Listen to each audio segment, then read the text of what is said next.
ہمارے چینل سے جڑنے کے لیے یوٹیوب پر شاہدی جمالی نیٹ ورک کو ابھی سبسکرائب کریں۔ والعاقبۃ للمتقین والصلاة والسلام علی من کان نبیا وآدم بین الماء والطین وعلى آلہ وأصحابہ وأہل بیتہ وذریتہ اجمعین۔ فقد قال اللہ تعالی فی القرآن المجید والفرقان الحمید۔ اما بعد فأعوذ باللہ من الشیطان الرجیم، بسم اللہ الرحمن الرحیم۔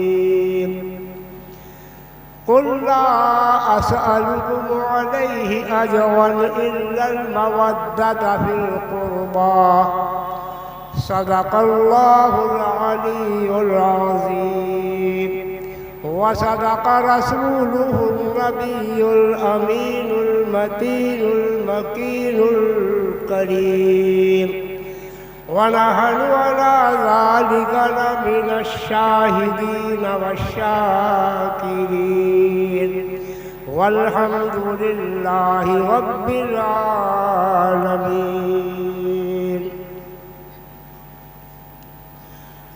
حسین ابن علی نے کربلا کے ذروں ذروں پہ حسین ابن علی نے کربلا کے ذروں ذروں پہ خود اپنے خون سے لکھی ہے بل احیاء کی تفسیر ہے۔ دوستو اور عزیزو، ہمارے خصوصی مہمان حضرت العلامہ شہزادہ حضور قاضی شرع و ضلع مفتی شاہی ولی میاں حضور رحمۃ اللہ تعالی علیہ گھر سے چل پڑے ہیں، آ رہے ہیں، اور مجھے آدیش ہے کہ جب تک تھوڑی دیر تم تقریر کرو، ایک مرتبہ درود پاک پڑھ لیں۔ اللہم صلی وسلم علی سیدنا مولانا محمد وبارک وسلم صلاۃ و سلام علیک یا رسول اللہ یا حبیب اللہ۔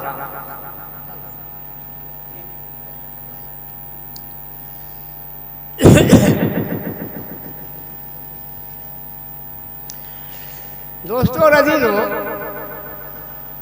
کوئی بھی انسان اگر دنیا میں کچھ کام کرتا ہے، چاہے وہ دینی ہو، چاہے وہ سیاسی ہو، چاہے سماجی ہو، اسے ایک چاہت ہوتی ہے کہ دنیا میرا سمان کرے، اس سامان کے بدلے مجھے کچھ دے، خواہ عزت ہی دے، اور دنیا جو ہے میرا احترام کرے، مجھے اس کا کچھ بدلہ ملے۔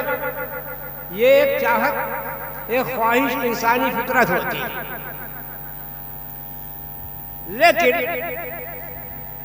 اللہ کے رسول صلی اللہ تعالی علیہ وسلم سے رب تبارک و تعالی نے جو اللہ کے رسول کا طرز عمل تھا اسی بات کو بیان فرمایا، لیکن ایک بات اور بیان فرمائی۔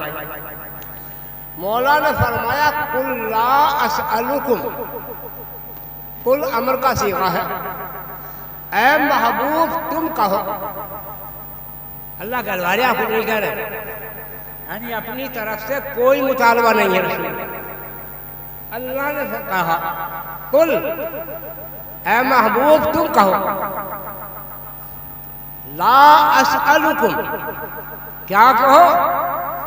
یہ کہو کہ میں تم سے کوئی سوال نہیں کرتا۔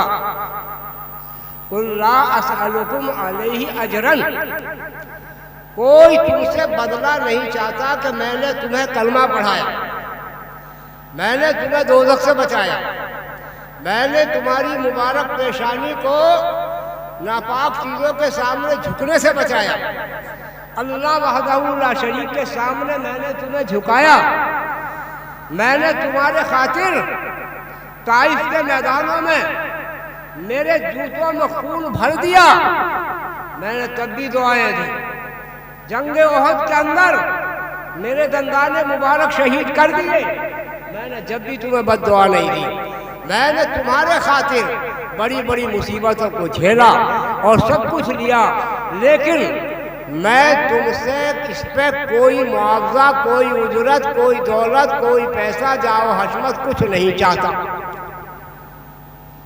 کوئی مطالبہ نہیں، کوئی اجرت نہیں ان کاموں پہ۔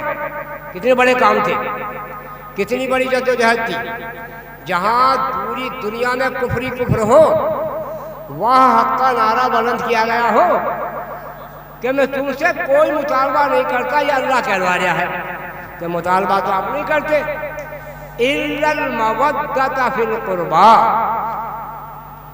اب یہاں یہ اللہ نے کہلوایا کہ ایک بات کو، کس سے؟ اپنے چاہنے والوں سے، اپنے پیاروں سے، اپنے محبوبوں سے، جو تم سے محبت کرتے ہو ان سے، اے محبوب ایک بات کہو، یہ بات کہو کہ میں تم سے اور کسی کام پہ کوئی مطالبہ، کوئی دعویٰ، کوئی اجرت، کوئی کچھ نہیں چاہتا، مگر ایک بات چاہو، وہ بھی میں کہہ رہا ہوں، اللہ کہہ رہا وہ میں کہہ رہا ہوں، میری طرف سے ہے یہ بات، لیکن کہو تم الا المودۃ فی القربى، مگر میری آل سے محبت کرو۔ کیا مطالبہ کرایا اللہ نے اپنے حبیب سے کہ مجھے اور کوئی چاہت نہیں ہے اور کوئی ضرورت نہیں ہے، لیکن محبوب کم سے کم ان سے یہ کہو کہ تم میری آل سے محبت کرو، اگر تم مجھے چاہتے ہو، اگر تم مجھے مانتے ہو، اگر تم مجھ سے محبت کرتے ہو تو تم میری آل سے محبت کرو۔ اللہ اکبر۔ اللہ تبارک و تعالیٰ نے اپنے محبوب کو یہ حکم دیا کہ یہ کہو ان سے۔ جب اللہ نے حکم دیا تو محبوب کردگار نے ایک روز حضرت امام حسن اور حضرت امام حسین رضی اللہ تعالی عنہما دونوں موجود تھے، اور نانا کو پیار آ گیا۔ معلوم ہے کیا کہا؟ اپنے رب سے، رب نے تو یہ کہا، اب رب سے اللہ کے رسول نے مطالبہ کیا، کیا کیا؟ اے اللہ، میں حسن اور حسین سے محبت کرتا ہوں، اے میرے رب میں ان سے محبت کرتا ہوں، اے میرے رب تو بھی محبت کر، میں ان سے پیار کرتا ہوں، اے اللہ تو بھی پیار کر، اور اے میرے رب خالی تو ان سے ہی پیار مت کر، خالی تو ان سے ہی پیار مت کر، جو ان سے پیار کرے ان سے بھی پیار کر، جو ان سے پیار کرے اس سے بھی پیار کر، اور اے اللہ خالی پیار کی بات نہیں ہے، خالی پیار کی بات نہیں، جو ان سے بغض رکھے، جو ان سے بغض رکھتا ہے، کینہ رکھتا ہے، اے اللہ میں اس سے بغض رکھتا ہوں، میں اس سے کینہ رکھتا ہوں، جو ان کا دشمن ہے وہ میرا دشمن ہے، جو ان سے نفرت کرتا ہے میں اس سے نفرت کرتا ہوں، اے اللہ تو بھی نفرت کر، تو بھی نفرت کر، اور خالی تو اس سے ہی نفرت مت کر، جو ان سے نفرت کرے۔ ایک جملہ اور سن، غور کرو بات پہ، اللہ کے رسول کیا فرما رہے ہیں کہ خالی یہی نہیں کہ جو ان سے نفرت رکھے اس سے ہی نفرت کر، بلکہ ان سے نفرت کرنے والے سے جو محبت کرے اس سے بھی نفرت کر۔ سبحان اللہ، سبحان اللہ۔ بات صاحب کہ جو ان سے نفرت رکھتا ہو اس سے جو محبت رکھے، اس سے جو تعلقات رکھے، اس سے جو واسطہ رکھے، اس کے پیچھے جو نماز پڑھے، اس کے جنازے میں جو شریک ہو، اے اللہ تو اس سے بھی نفرت کر، بے شک اس سے بھی نفرت کر۔ یہاں معاملہ اللہ کے رسول نے صاف فرما دیا، اور اے میرے رب میں محبت کرتا ہوں تو بھی کر۔ اب مطالبہ بالکل صاف ستھرا ہو گیا دوست کہ اللہ کے رسول نے کھلم کھلا یہ بات کہہ دی جو حسین کا ہے وہ رسول کا ہے، بے شک اور جو بے شک رسول کا ہے وہ خدا کا ہے۔ اور کیوں نہ ہو، رسول ہاشمی کے رخت جگر ہے۔ اللہ کے رسول صلی اللہ تعالی علیہ وسلم فرماتے ہیں اے میرے رب یہ میرے دو پھول ہیں، یہ میرے سبحان اللہ سبحان اللہ۔ دو پھول ہیں اور میں انہیں سونگتا ہوں، میں انہیں سونگتا ہوں۔ اور فقہا نے معلوم کیا کہا ہے؟ فقہا نے کہا ہے جو چیز اللہ کے رسول کی طرف منسوب ہو اسے دیکھ کر درود شریف پڑھو۔ سبحان اللہ جو سبحان اللہ۔ چیز اللہ کے رسول کی طرف منسوب ہو اسے دیکھ کر درود شریف پڑھو۔ فقہا کہتے ہیں گلاب کا پھول دیکھو تو درود شریف پڑھو۔ آپ کہتے ہیں آج مولانا بڑی نئی بات کہہ رہے ہیں کہ گلاب کا پھول دیکھو تو درود شریف پڑھو۔ کیوں؟ گلاب کا پھول ہی دیکھ کے پڑھے اور دوسرے پھول ہیں بتیری خوشبو ہے، اس لیے مدارج النبوہ میں شاہ عبد الحق محدث دہلوی رحمۃ اللہ تعالی علیہ فرماتے ہیں جب اللہ کے رسول معراج کو تشریف لے گئے اور آپ کے چہرہ اقدس کا جو پسینہ ٹپکا تو اللہ تبارک و تعالیٰ نے اس پسینے سے گلاب میں خوشبو اور رنگت پیدا فرما دی، اور جو آپ کے گلے سے پسینہ ٹپکا اس سے مدرمان اور بیلے کو پیدا فرما دیا۔ آپ مدرمان اور بیلے کو دیکھتے کتنا سفید ہوتا، اللہ کے رسول کی گردن مبارک چاندی جیسی تھی سبحان اللہ سبحان اور اللہ۔ چہرہ مبارکہ جو تھا وہ گلاب جیسا تھا، اور اعلیٰ حضرت نے تو آپ کے لبوں کو بھی گلاب جیسا کہہ دیا، فرماتے پتلی پتلی گلے قدس کی پتیاں، ہائے ہائے۔ پتلی پتلی گلے قدس کی پتیاں ان لبوں کی نزاکت پہ لاکھوں سے۔ سبحان اللہ۔ نعرہ تکبیر، نعرہ رسالت، مذہب اسلام، ذکر امام حسین، شہید اعظم کانفرنس حضرت علامہ مولانا ابن علی صاحب قبلہ۔ اب میں نے یہ کہا کہ جو چیزیں رسول سے منسوب ہوں، کرسی بچھا کے بیٹھ جاؤ، کوئی بچھانے والا نہیں، بچے بیٹھ گئے بچھا لو، دیکھتے رہو بھائی کہ حافظ امام اور جو بات ہے صحیح کر کے بیٹھا لو کرسی پہ، تمہاری ذمہ داری میں تقریر کر رہا ہوں، امام وام ہے علاقے کے، ہاں تو بھائی صحیح طریقے بیٹھاؤ۔ تو میں یہ کہہ رہا تھا دیکھو کہ جو چیز اللہ کے رسول سے منسوب ہو اسے دیکھ کے درود شریف پڑھو، لیکن امام حسین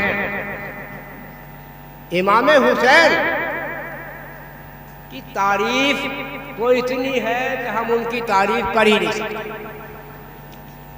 نہیں سکتے، لیکن اس سے بڑھ کے کیا تعریف ہوگی کہ جب تک ان کے لیے رحمت کی دعا نہ مانگی جائے تو نماز ہی تکمیل کو نہ پہنچے، ہائے ہائے ہائے۔ سبحان اللہ سبحان اللہ۔ نماز ہی مکمل نہ ہو، چاہے گستاخ ہو، انہیں ظاہر میں مانے نہ مانے، لیکن نماز اگر پوری کرے گا تو امام پر رحمت کی دعا ضرور کرے گا امام کے لیے۔ بے شک۔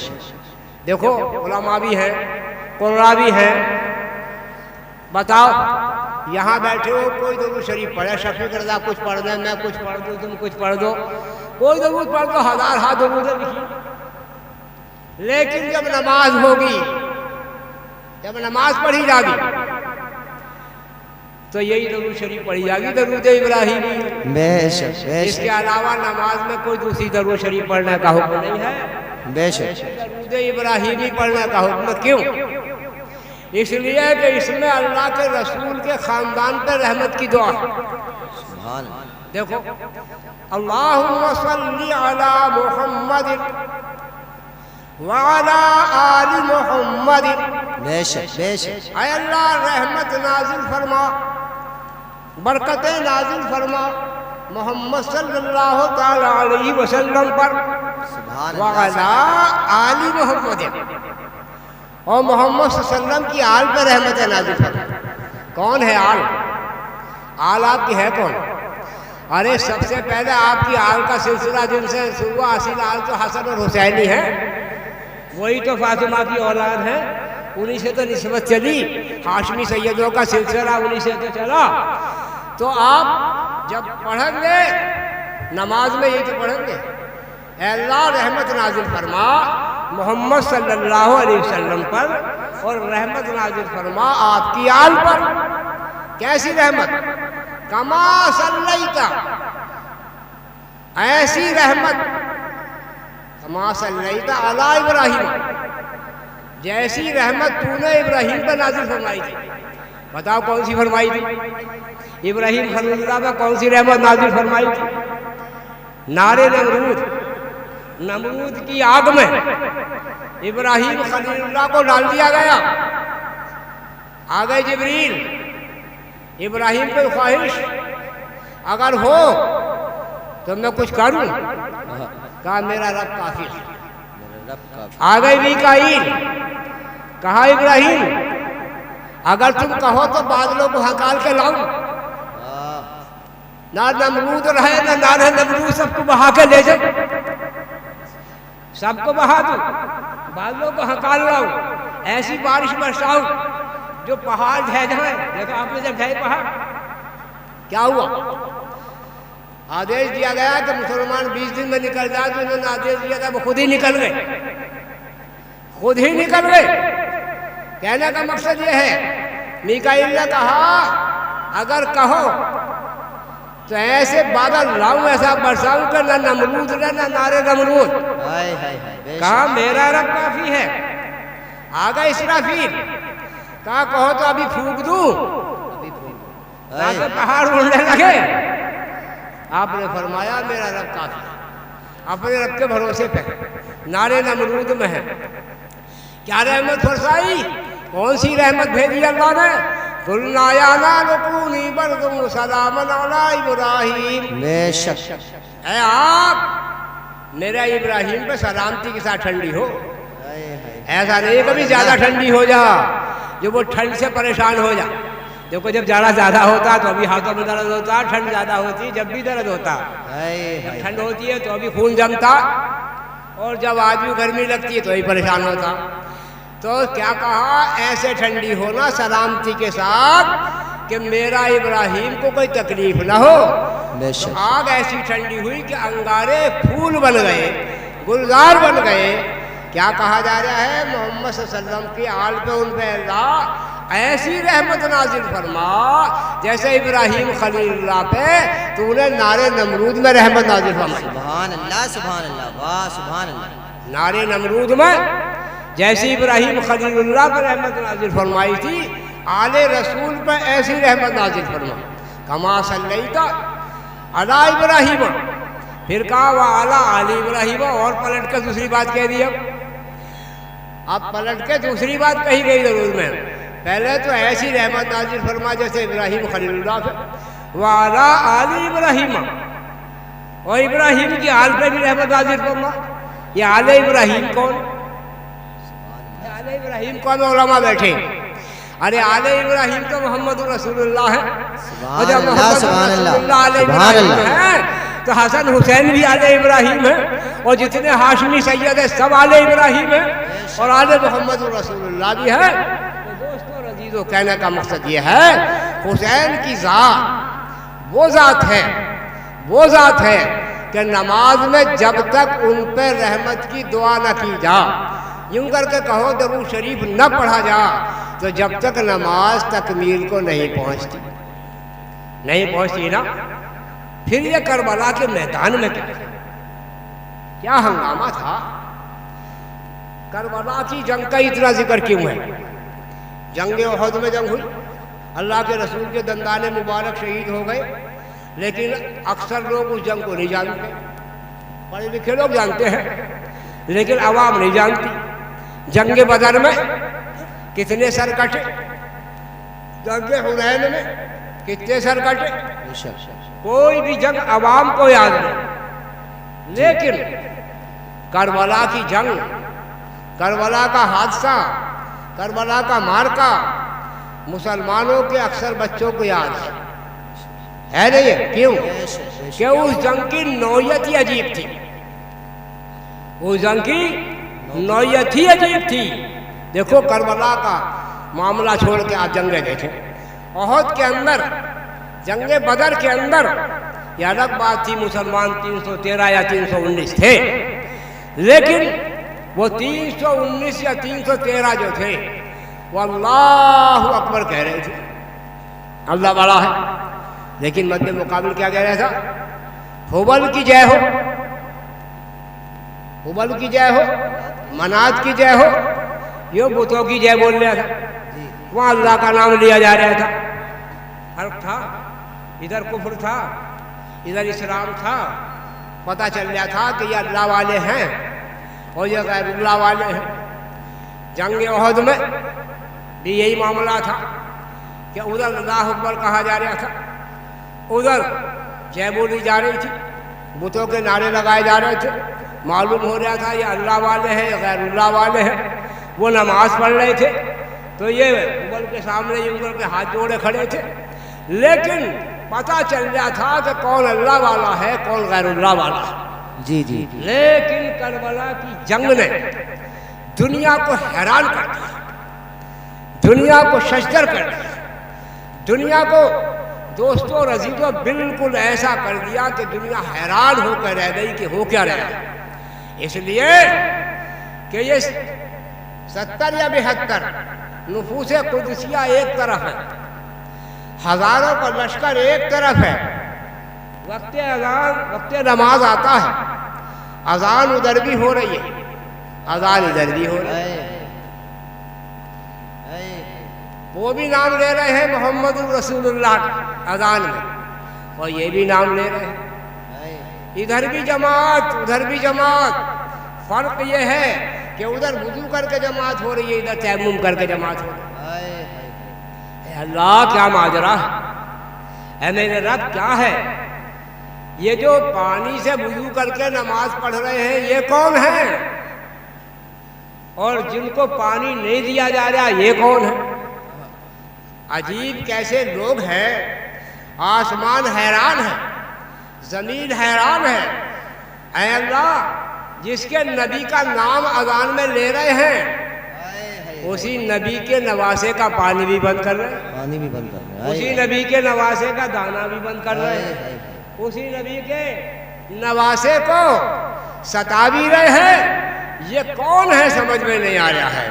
معلوم ہوا کربلا کی جنگ نے امتیاز پیدا کرا کہ ہر نمازی مسلمان نہیں ہو، ہر حاجی مسلمان نہیں ہے، ہر نمازی مسلمان نہیں ہے، ہر زکاتی مسلمان نہیں ہے، کیونکہ ہر زکاتی مسلمان ہوتا تو وہ زکاتی بھی تھے، وہ نمازی بھی تھے، وہ حاجی بھی تھے۔ اس لیے کربلا کے میدان میں پتہ چل گیا کہ ہر نمازی نماز نہیں۔ اس لیے مولا نے جہاں بیان فرمایا کہ اللہ کس کے ساتھ ہے تو اور سب کے ساتھ ہے الگ بات، لیکن آیت یہ بھی تو ہے ان اللہ مع الصابرین، بے شک بے شک اللہ صبر کرنے کے والوں کے ساتھ ہے۔ تو صبر کرنے والوں کے ساتھ اس لیے فرمایا گیا تھا کہ جب کربلا کے میدان میں یہ کیسے پتہ چلتا اللہ کس کے ساتھ ہے؟ ادھر ظلم و جفا تھا، ادھر تکبر تھا، ادھر صبر تھا، ادھر صبر تھا۔ تو اللہ معلوم ہوا کہ صبر کرنے والوں کے ساتھ سے مراد ہے کہ امام حسین کے ساتھ تھا۔ تو کہنے کا مقصد یہ ہے کربلا کے میدان میں دوستوں اور عزیزوں یہ پتہ چل گیا کہ حق پہ کون ہے اور ناحق کون ہے۔ اور ایسا ہے کبھی کبھی حق کے لباس میں ناحق بھی آ جاتا ہے۔ ہوشیار رہنا، ہوشیار رہنا، کربلا کا مقصد یاد رکھنا کہ کبھی حق والوں کے لباس میں ناحق والے بھی ہوتے ہیں، ناحق ہونے والے بھی ہوتے ہیں، اور ان کے دھوکے میں مت آنا۔ بہرحال دوستوں اور عزیزوں یہاں ایک بات اور بتاؤں، آخر کار کربلا کے میدان میں حسین کے لیے بشارتیں تھیں، یہ بھی تھا۔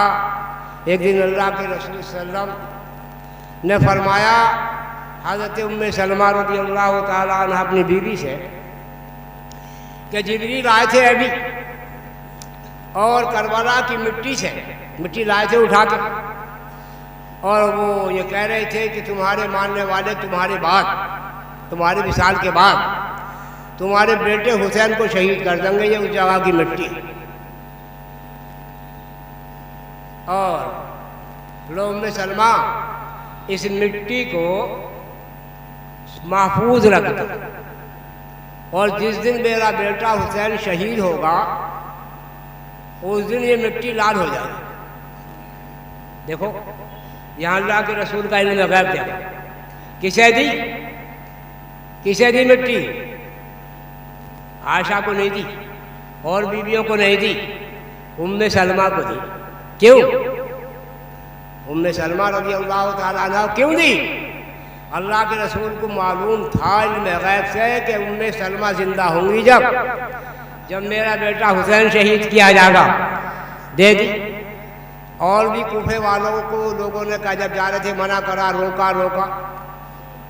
اللہ کے رسول نے دعا کیوں نہیں کری؟ دعا کر دے، اے اللہ جو میرے بیٹے کو شہید کریں گے وہ پہلے ہی مر جائے، ان کا قضا کما ہو جائے۔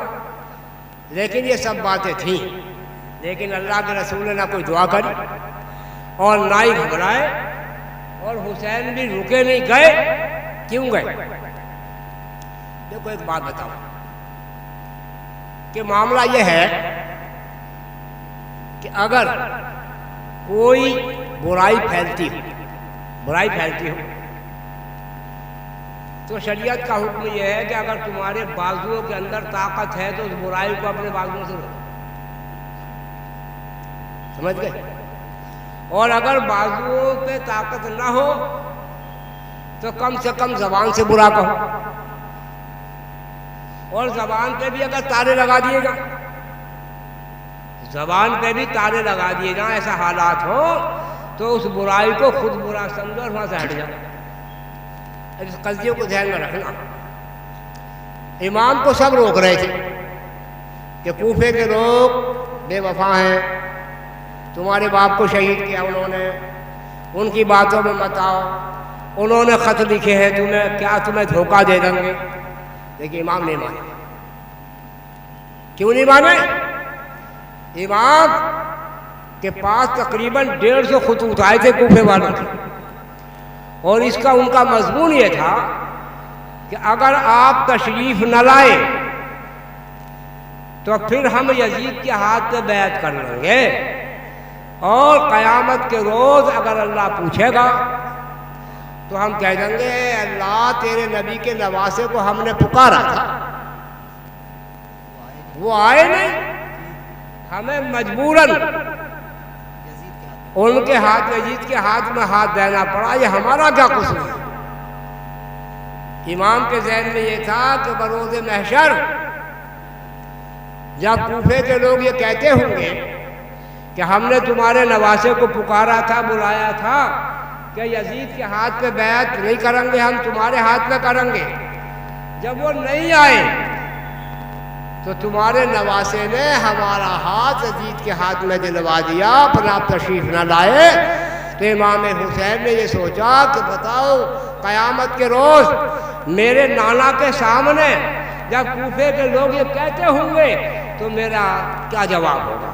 اس لیے امام تشریف لے گئے، اور امام تشریف لے جا کے امام نے اپنے گھرانوں کو، امام کو لڑنے کی نیت سے نہیں گئی تھی، جنگ کی نیت سے نہیں گئے تھے، بلکہ امام ایک حجت قائم کرنے گئے تھے تاکہ حجت قائم ہو جائے کہ میں چلا جاؤں، لوگ مانے یا نہ مانے۔ لیکن امام حسین اگر لڑنے جاتے تو دیکھو کوئی بھی آدمی جب لڑنے جاتا ہے اور صبح ہوتا ہے کہ کل کو یار وہاں لڑائی ہو سکتی ہے، بہت بڑا جھگڑا ہو سکتا ہے، تو پہلے اپنے گھر کے زیورات ویسے سمیٹ کہیں رکھتا، پیسہ سمیٹتا، بیوی بچوں کو پہنچاتا، ہٹاتا کہ چھوٹے بچے ہیں، اگر جھگڑا ہوگا، لڑائی ہوگی تو پھر میرے گھر پہ لوگ دشمن چڑھ کے آئیں گے اور میرے بچوں کو ماریں گے، میری بیوی کی بے عزتی کریں گے، میری بیٹی کی بے عزتی کریں گے، سب کو محفوظ کر کے تو کوئی جھگڑا کرتا۔ کیوں صاحب؟ لیکن امام شہر بانو کو بھی لے کے جا رہے ہیں، 6 مہینے ننھے علی اصغر کو بھی لے کے جا رہے ہیں، بیمار زین العابدین کو بھی لے کے جا رہے ہیں، اگر ان کا ارادہ یزیدیوں سے لڑنے کا ہوتا یا حکومت کرنے کا ہوتا تو بہت بڑی فوج لے کے جاتے. یہ 72 نفوس قدسیہ کیوں جاتے؟ تو معلوم ہوا کہ امام جو گئے تھے وہ ایک حجت قائم کرنے گئے تھے، اور اصل تو یہ ہے کہ وہاں دین کی دیوار میں ایک شک آ رہی تھی، دین کی دیوار میں، اور وہاں امام حسین رضی اللہ تعالی عنہ ہی کو جانا تھا. کیوں جانا تھا؟ یزید پلید جو تھا وہ خلیفہ بن گیا تھا جبرن. تو خلیفہ کا مطلب یہ نہیں تھا کہ ساری حکومت کرتا خالی. جو خلیفہ ہوتا تھا خطبے میں اس کا نام پڑھا جاتا تھا پورے ملک میں. ہر امام خطبے میں اس کا نام پڑھتا، اس کے لیے دعا کرتا، اور نہیں کرتا تو مارا جاتا. اور جمعے کی نماز خلیفہ پڑھاتا، جہاں دارالخلافہ سب کو پڑھنا پڑتا، اور جہاں جمعہ وہ قائم کرتا وہاں جمعہ ہوتا، اور جہاں نہیں قائم کرتا نہیں ہوتا. یہ ساری باتیں امام کو ملحوظ تھی کہ اگر یہ فاسق و فاجر اگر مصلی پہ تعینات ہو گیا، اور اگر میں نے بھی پڑھ لی، یہ پڑھا دنیا پڑھے، لیکن اگر میں نے پڑھ لی تو قیامت تک فاسق و فاجر مصلی رسول پہ گامزن ہو جائیں گے، مصلی رسول کی عظمت کو ختم کر دیں. اس لیے امام حسین ہی وہاں تشریف لے گئے. کیوں؟ دین کی بات تھی، اور دین کا معاملہ تھا، اور دین کے معاملے کو وہی سدھارے گا جو خود دین سے تعلق رکھتا ہو.